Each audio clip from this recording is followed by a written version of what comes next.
I had the diagnosis that I was going to be in a wheelchair at some point.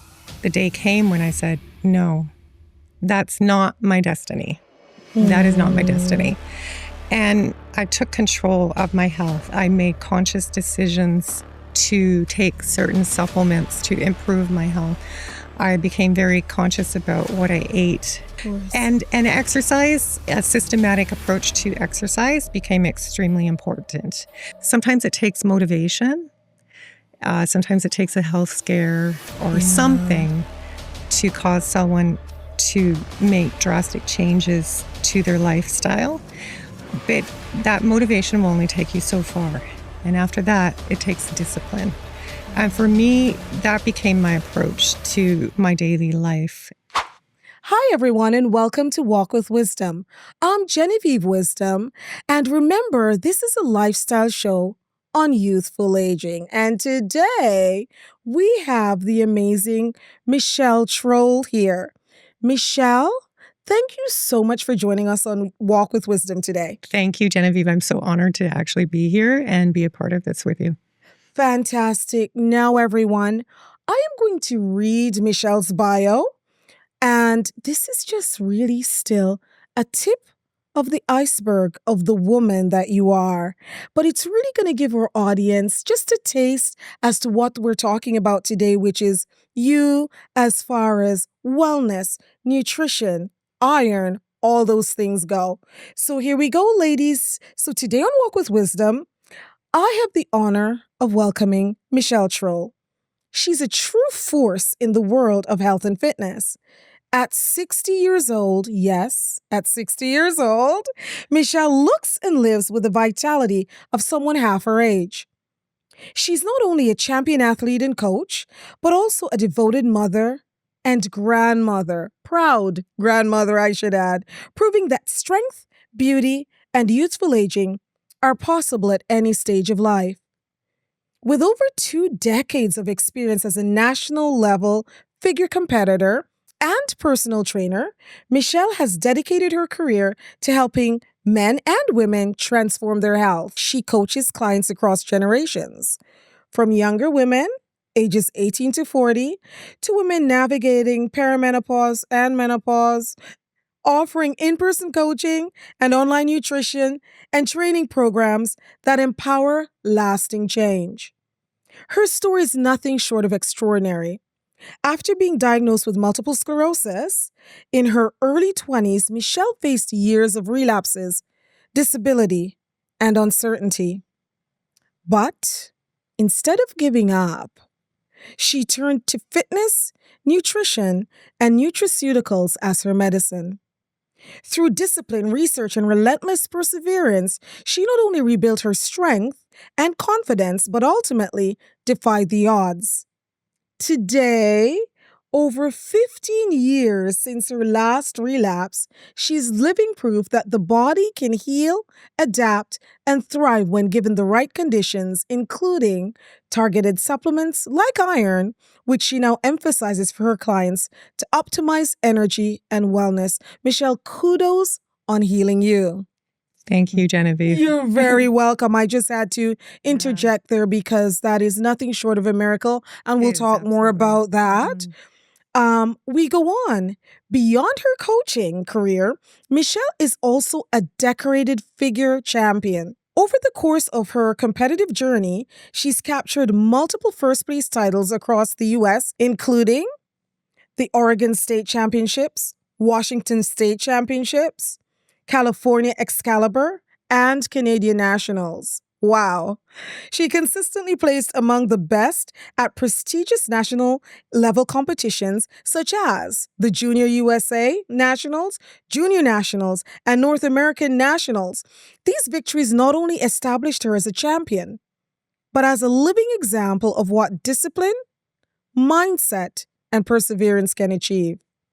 Michelle has coached everyone from elite athletes to everyday individuals looking to reclaim their health, supporting weight loss, injury recovery, hormone balance, and mindset shifts that last a lifetime.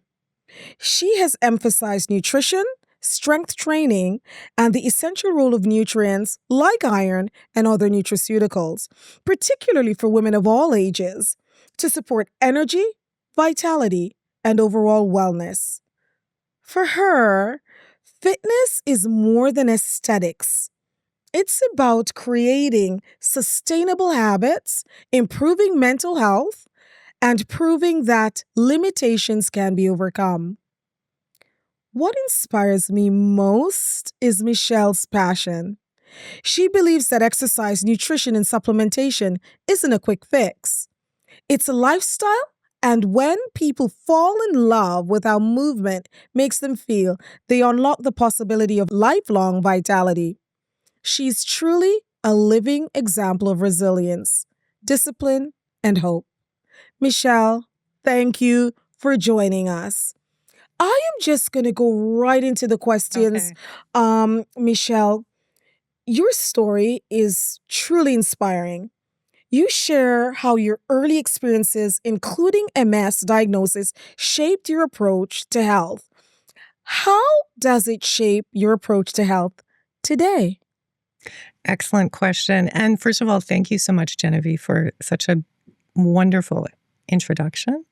Yes, Michelle. I'm inspired. Oh, amazing. Thank you. Amazing. To your question, first of all, I was diagnosed at the age of 28, but I had some symptoms, obviously, for a couple of years leading up to the diagnosis. And over the course of the next several years, I went through many, what was called relapsing, remitting phases. And during the relapses, there were times of being completely bedridden. During the remission phases, I still suffered a lot of symptoms, predominantly something like chronic fatigue, numbness, difficulty walking. It affected my vision. And as a result, I also suffered a lot of muscle loss. And so it became a point that I needed to essentially fight back. And I couldn't let this disease overtake me completely as it was doing. And at one point, my doctors had a very frank conversation with me, and she said, "You have to start fighting this disease, Michelle. Right. You need to go to the gym. You need to start working out." Right. Now, prior to my diagnosis, I had always been working out, going to the gym and things, but over the years, it became pretty much impossible due to the relapses that I suffered and just due to the ongoing symptoms. So it took a lot of strength, and that strength came from the motivation of wanting to be there for my daughter when she grew up, and the strength came from my faith. It took just basically step by step. And so when I think how it really shapes me today is realizing that sometimes it takes motivation, sometimes it takes a health scare or something to cause someone to make drastic changes to their lifestyle. But that motivation will only take you so far. And after that, it takes discipline. And for me, that became my approach to my daily life.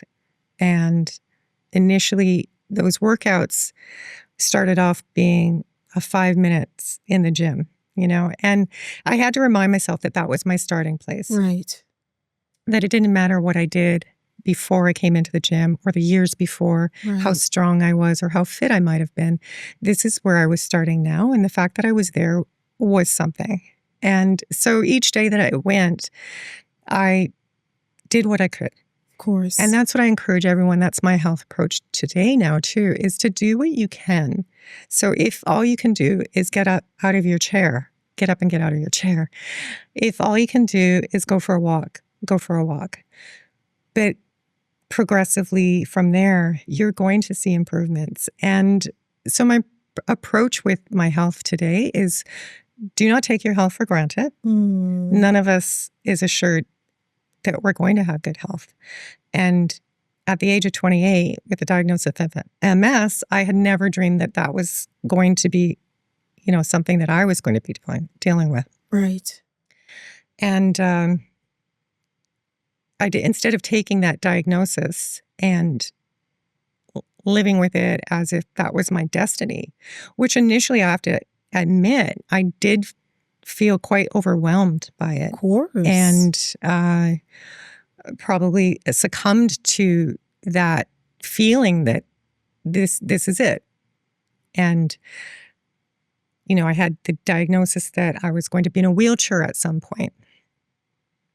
But at one point, finally, the day came when I said, no, that's not my destiny. That is not my destiny. And I took control of my health. I made conscious decisions to take certain supplements to improve my health. I became very conscious about what I ate and what I did not eat. Yes, of course. It was just as important because there's a lot of food out there that, we should not be consuming. Of course. And exercise, a systematic approach to exercise became extremely important. In addition to that, rest. We don't want to underestimate how important rest is. Decreasing stress. So look at the stresses in your life and see where can you eliminate or at least try to decrease those stresses, because that is, I think most of us today we have a lot of stress in our life, and that can be a number one killer for people or add to your issues, especially if you have an autoimmune disease.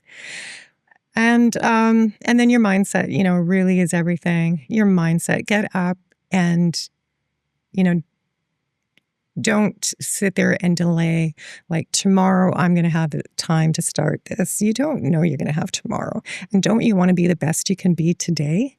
Love that. So that's Love that. my general approach to, how I changed from where I was at to where I am today. And where I was at, I think people look at me today and it's a hard thing to believe. Yes. But I was at times completely bedridden. I was hospitalized. There were times I could not walk. I required a wheelchair and to be pushed around.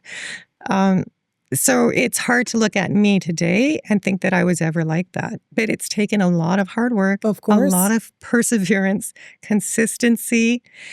And even if something happened and I had a relapse, a bad relapse, as soon as I could, I got back up and started doing what I could.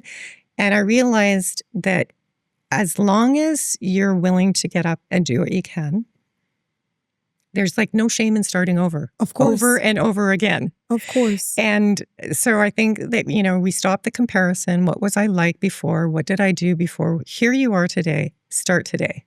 I love that. I love that, Michelle. Thank you so much for that. There are a few things you say that I know will resonate with our listening audience. By the way, ladies, thank you for tuning in. Don't forget to like and subscribe to Walk with Wisdom. And of course, we will be sharing the links to Michelle's personal page for social media, etc. One of the things that I love that you've said that I know we've talked about on the show before, as women go through the different stages of life, is not to be afraid of redoing. I love rewords, restart, revisit, revive. I love do-overs and redos. So thank you for really being a woman that's come from there to where you are now and telling us girls, no matter what we go through our stages, and we are going to tie in, of course, iron through the stages, because you've done many things with iron as well to really give you that health. But when we talk about supplementing with iron and when you have that energy, you know what? We're just going to jump right there, Michelle. I'm going to ask you a question about that. So,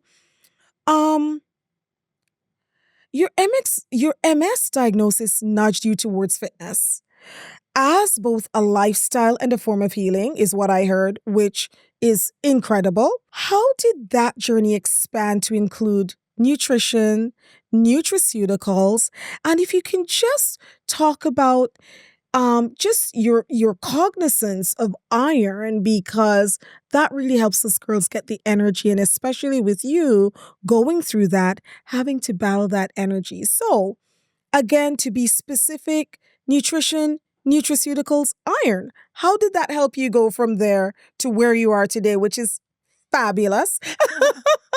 Thank you, Genevieve. Well, so nutrition, first of all, is, I would say, the number one component to anyone's good health. I would probably even put that just a little bit above exercise. But I mean, everything is important to like to take a holistic approach to healing our bodies and to maintaining vitality and longevity of life. So nutrition for me, one of the things that I had to do was increase my protein intake because I actually just did not understand the importance of protein or what my daily requirements were.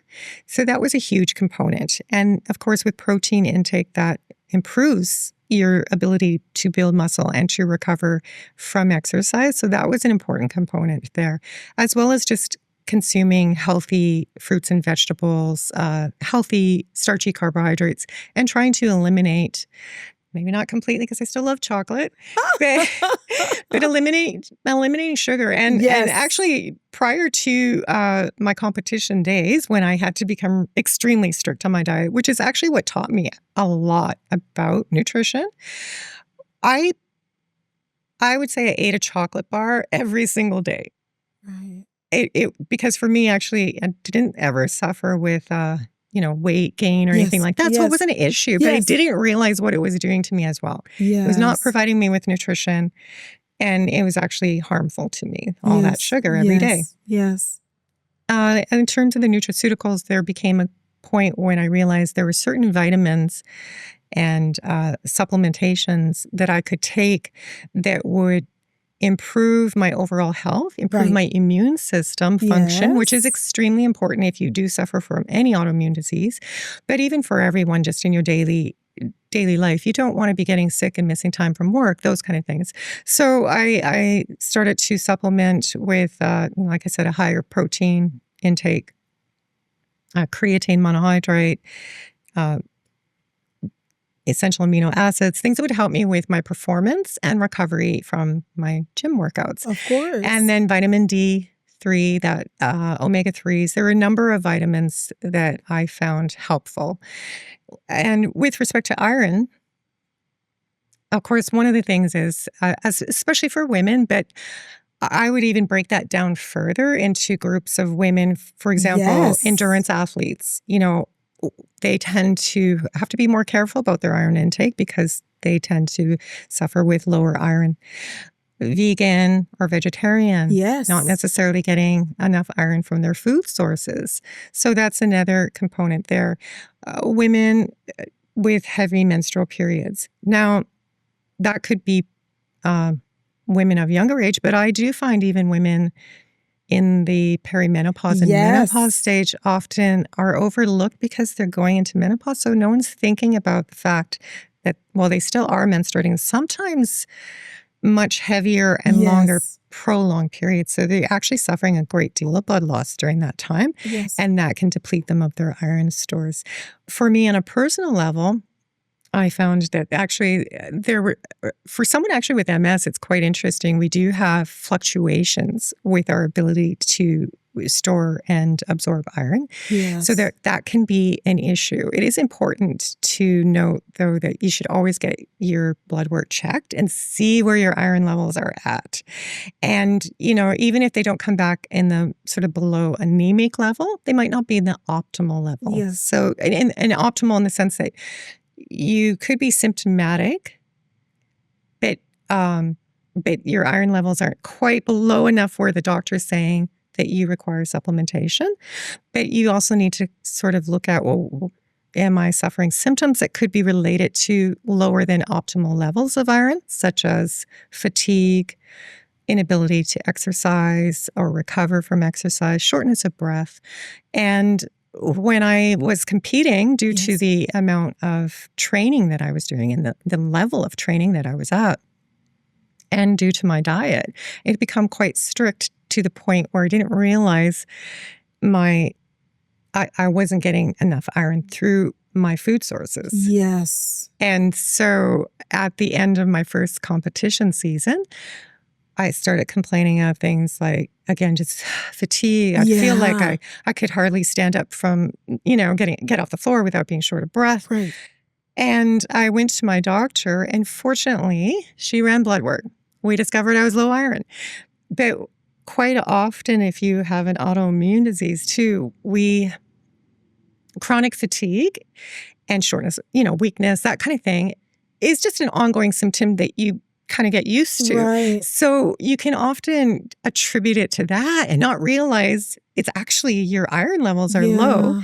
Yeah. And if I just address that, I'm actually going to feel significantly better with the supplementation. And sure enough, within a few weeks, I started to bounce back and feel better.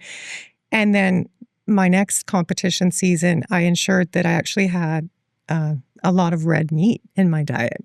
And that's not typical for competitors, but for me, it worked well.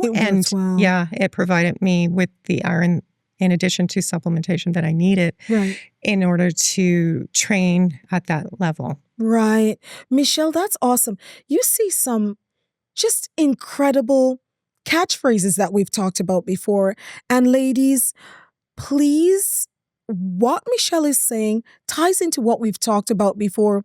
We talked about this to Dr. Leah. We talked about iron. We're going to have another incredible doctor on to talk about iron. And here we have an athlete extraordinaire, which we want to do to that walk with wisdom. We want to have the cross section of us girls, the doctors, an incredible excellent athlete, but I wanted to actually talk to you about what you do on a daily basis for training, because for those ladies that are listening and we're looking at you, we're going, well, I'm not going to be an athlete like that. However, I need help, and you do training on a daily basis, don't you, Michelle? But before you answer that, what you said that was so important was that us ladies are in different groups. So you have the endurance athlete, and you have just us ladies that are tired or fatigued and we're not sure why. And one thing us girls do well is we white knuckle it. We just get through it. Right. We deal with it. This is or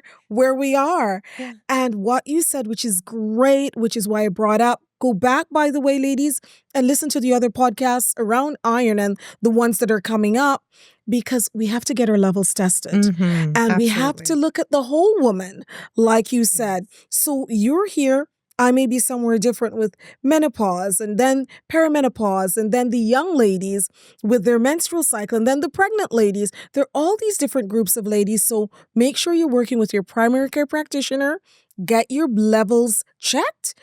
And from those levels, we can decide what you need. So going back to you, Michelle, I think it's just foundational. Like we have coaches in life, I think you're an exceptional coach to come alongside a woman. We're talking about girls primarily here, though men have iron needs as well. We'll talk about that on another show. Yes. Maybe you can come back for that, okay, Michelle. Love to. Yes, of course.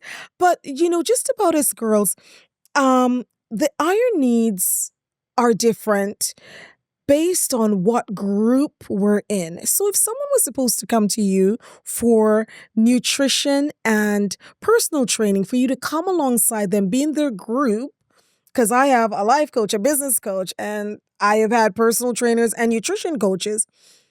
Do you read the blood test? Do you read iron levels, or do you send the ladies to get their iron levels tested to make sure that at least that is a good foundation for you to work with?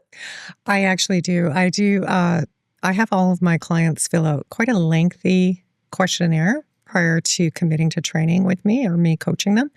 And part of the requirements is that they have blood work done, unless they've recently had it done. So then we will review that together and possibly see if there's anything missing that I would think that they should go back to their physician and ask for additional blood work, depending on sort of, if they're coming to me with any complaints or health issues or things maybe that they just don't feel right, something's off and they know it. And so, because it could be everything from hormones to low iron, low levels of vitamin D, so yes, so I definitely require that all of my clients have their blood work checked prior to us working together.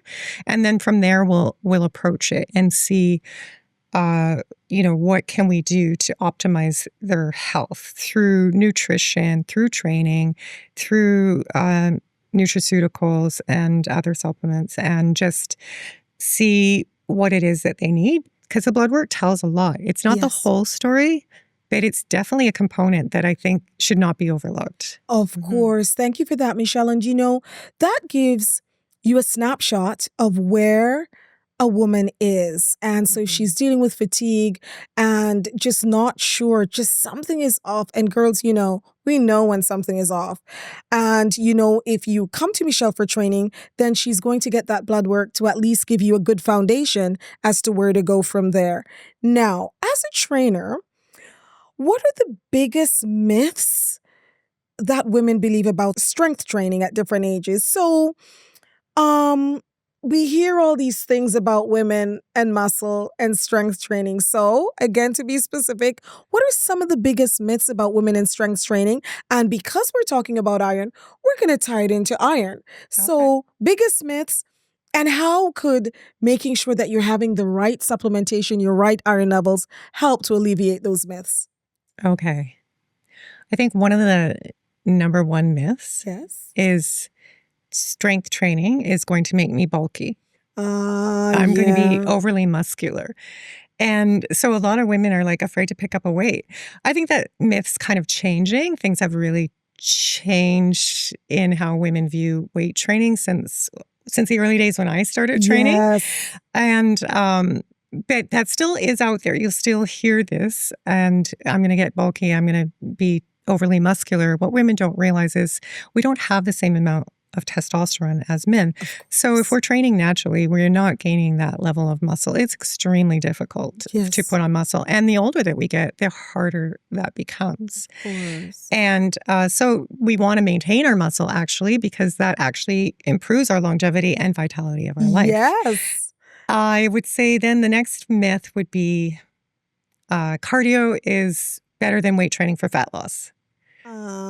No, cardio is an important component. I believe in cardio. I implement that in all of my programs, whether you like it or not. But it is not going to make you burn more fat than weight training.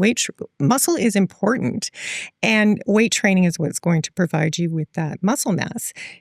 Muscle is more metabolic. So the more lean muscle mass you have, the better your base metabolic rate is, which means you're burning more calories even at rest. So we want to have muscle, ladies. And I had a few clients past couple of years. Apple Watches have become quite a big thing. Yes. So as an experiment, they would wear their watches anyways all the time. So I had them keep their watches on following their weight training session. So they'd have an intense weight training session with me, and they would keep the watch on. They would monitor how many calories they had burned during the session. But then afterwards, they would see how many calories they burned afterwards. So something a lot of people don't realize is there's something we call the afterburn effect. Oh, it's like That means after you do your afterburn. weight training session, you Yes. continue burning calories. Something you don't do when you do cardio. You get off that treadmill, it stops. But over the next 24 Interesting. hours of an intense weight training session, you will continue to burn calories. And so they would see this, and the calories that they would burn in the following hour were pretty close to the amount they had burned during the session. Oh, So that should wow. motivate you right there to pick I'm up a few weights, motivated. right? I'm motivated, Michelle. Wow, wow, wow. Now, obviously, nutrition is a foundation for all of us in Mhm. life. And of course, many things, sleep, hydration. There's so many things that we could talk Absolutely. about around that. When women are being healthy in the exercise group, now I'm actually going to rephrase that question. Do you train women in all stages of life? For instance, maybe a young lady who wants to get the right body composition. Do you weight train pregnant ladies? And then, of course, the perimenopausal, menopausal group. I was going to say merimenopausal. Would that be great if it was Mary? I'm going to change it to merimenopausal. Let's change the way we look at it. Right? Maybe we should. Maybe we should. I mean, that because I don't think we should suffer and, when I go, oh my gosh, it's horrific. No. So merimenopausal and menopausal group. And so those are three specific groups of women who generally have different iron needs. So if someone, 18 to 40 comes to you not pregnant, and then someone that's pregnant, do you train pregnant women? And then in the perimenopausal and menopausal group, how do you train those women differently? And how do you look at their iron needs differently? Excellent questions. Yes, I have trained women across all ages and demographics that we're discussing here today, and just feel really privileged to actually be able to do that. I've trained young women from probably as early as 12, 13 years old. Right. So they're quite often coming because they're athletes. They want to perform better at their sport in school. Sometimes it is a young lady who's experiencing already a significant weight gain as she starts to go into those adolescent teen years, and she's quite troubled by that. So we do, work together to help them have a better understanding of nutrition and exercise and how that works for them. And then with these young girls, iron can often be an issue, I find. So, Yes. so quite often, I have actually experienced where I can look at them and go, I And think tell. talk to the mom and say she needs to get her iron levels checked, because Yes. sometimes you can actually see pale, dark circles, and each time we're training, they seem to lack energy that maybe they normally had weeks before. And so sure enough, if their iron levels are checked, they Right. are low and they need to supplement. And it's actually such an easy fix. Like, it is something that, typically speaking, I don't want to get off into too much about that, but obviously, as long as there's not an underlying other reason Yes, for of lack of course. absorption or GI bleeding or something. Yes, So I don't want to get into exactly. that. But I mean, generally speaking, in order to feel better. And so yes, so I've trained the young girls, and I've trained all the way up into the 80s. Wow. And I have pregnant women that I've trained. In fact, there's one young woman that I've trained through 3 of her pregnancies. Oh, Yeah, God bless her. she's an absolute joy. Each pregnancy, she actually becomes stronger and fitter over the years. It's been incredible watching her from Wow. where she started to where she is today, and just how this whole progression of exercise being just such an important part of her life, and how she eats and everything.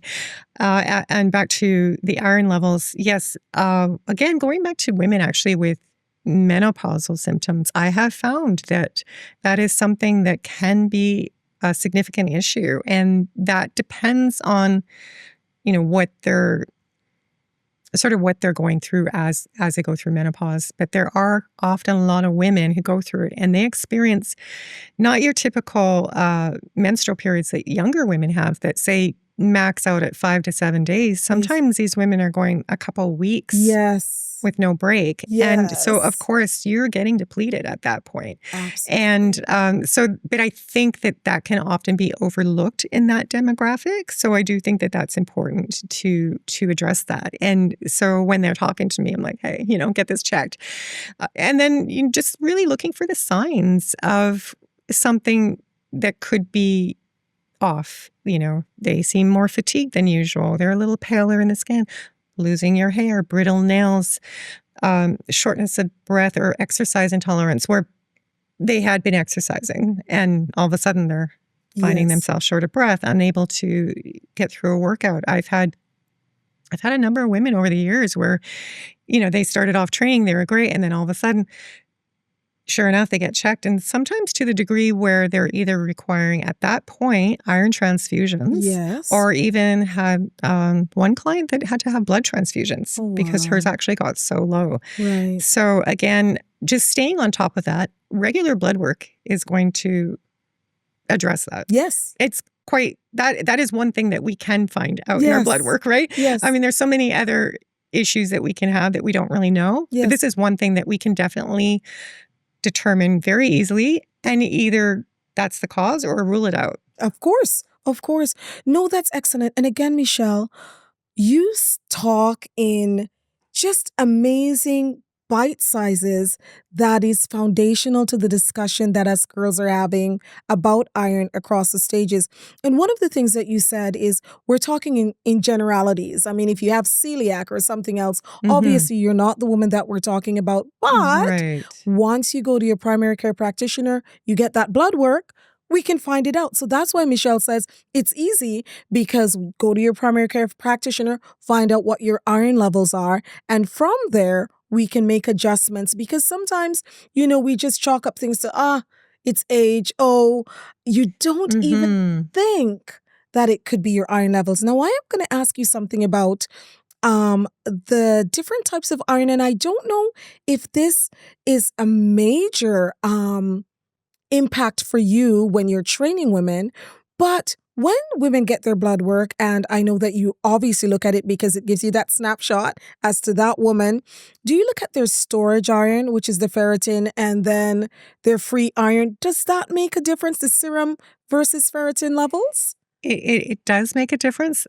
But unfortunately, most doctors don't test for both unless You have to them. ask. Yeah, so you have to go, because typically we're just getting the ferritin levels, Yes, right? exactly. So sometimes it doesn't always give you that full picture. Exactly. And so it would make a difference, but if one is showing it's okay, they're not digging further. So at that point, you can probably assume that it's okay, but at a certain point, if you still see there's issues that you think are related to that, then it's worth it to go into your primary caregiver and say, hey, can we do, a little bit deeper dive into this? Yeah. Yes. No, of course, that is really awesome. And obviously we're talking about iron, and a lot of my valued guests know me as, I've coached and counseled and done many different things, but certainly in integrative medicine, which is both nutraceuticals and pharmaceutical, that marriage, because sometimes we need more one end,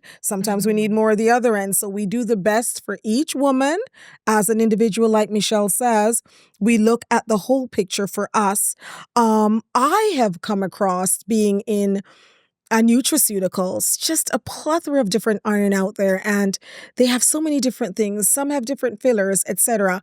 My go-to is an iron that's natural with cofactors. But sometimes if they're natural and they have cofactors, which means things that help you absorb, like vitamin C, B12, etc., glycine, which is so great for the gut. If you have that celiac, it's going to help you with that. Then it's not strong enough to get those iron levels up. But for me, one of the iron, and I'm just going to mention it, that really helps that is FerroPro.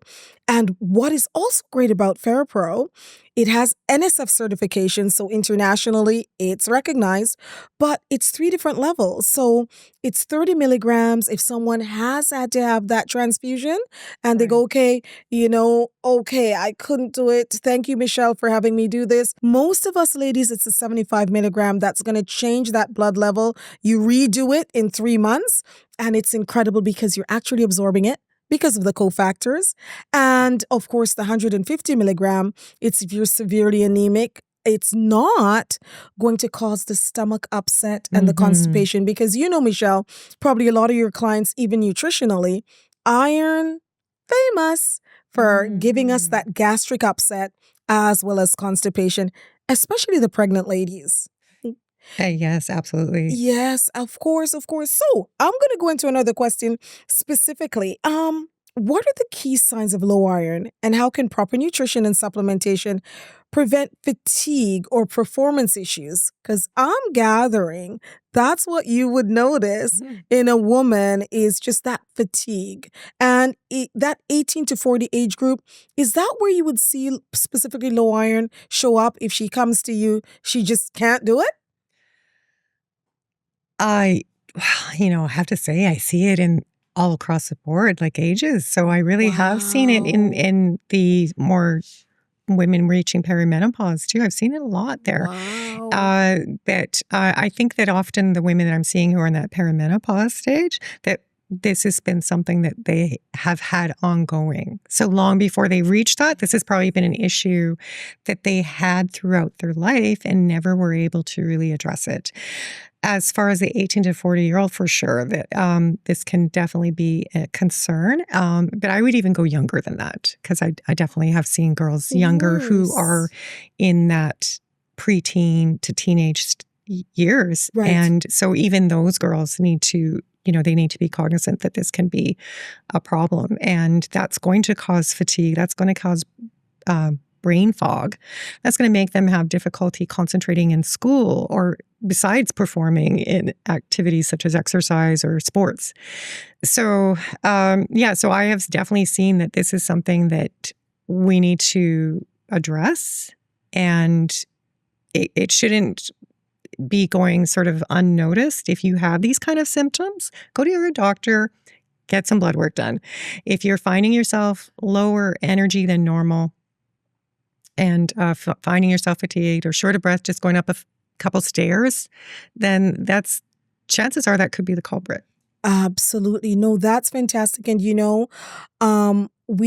us ladies, we've been talking, and ladies go back, we've been talking about perimenopause and menopause. Mm-hmm. But we also, at our age, ladies, Michelle, you have to check out her Instagram. We're going to put all her contact in the show. At the end of the show, you will see her contact. Check her out. This is what she looks like now. I know. She sent me a picture.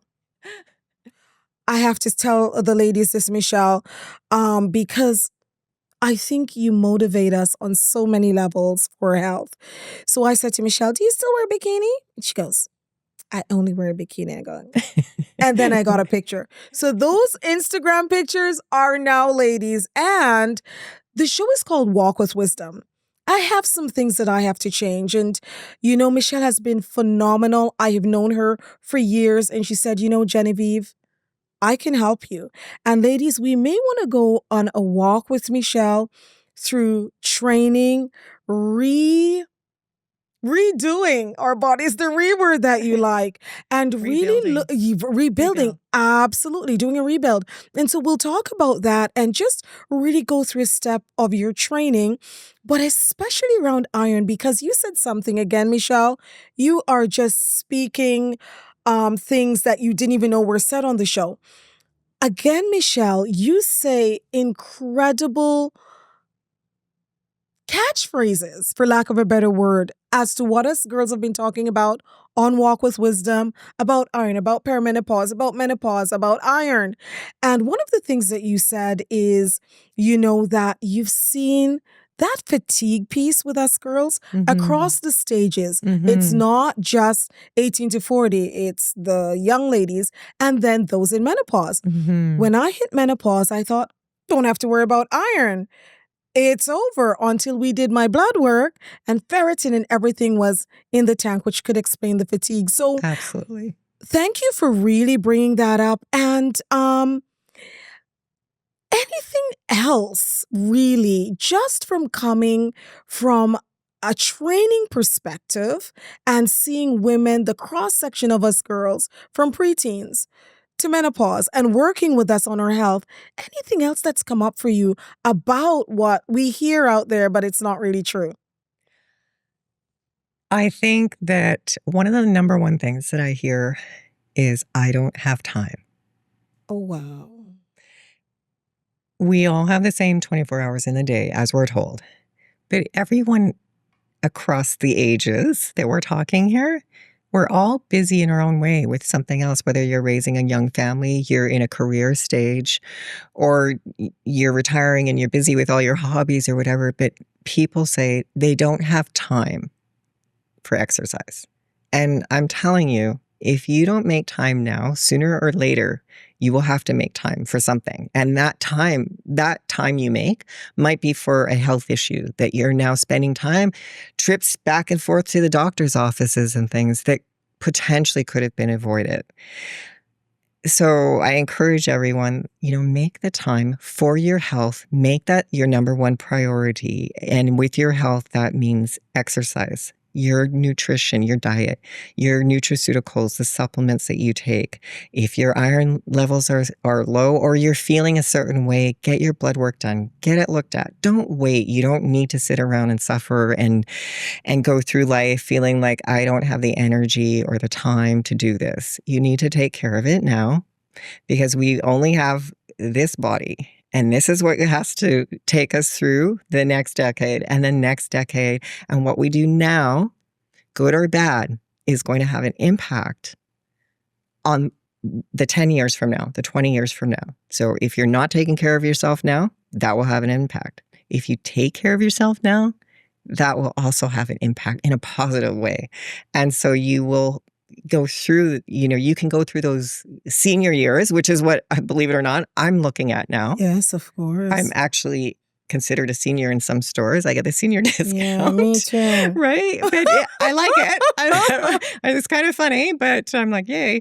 But you're either going to go through those senior years with that longevity and vitality to do the things that you want to continue doing, or you're going to be the person who continually suffers and slowly deteriorates, not because of necessarily any disease or anything, but because of your lack of doing anything to take care of this body. So that's what I want to say. I love that, Michelle. And that is an exceptional, powerful point for us to end on.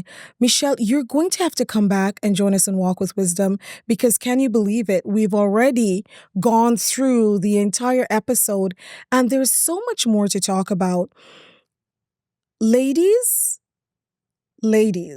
I think we're going to have to go on a training and iron walk with Michelle. I mean, she knows iron.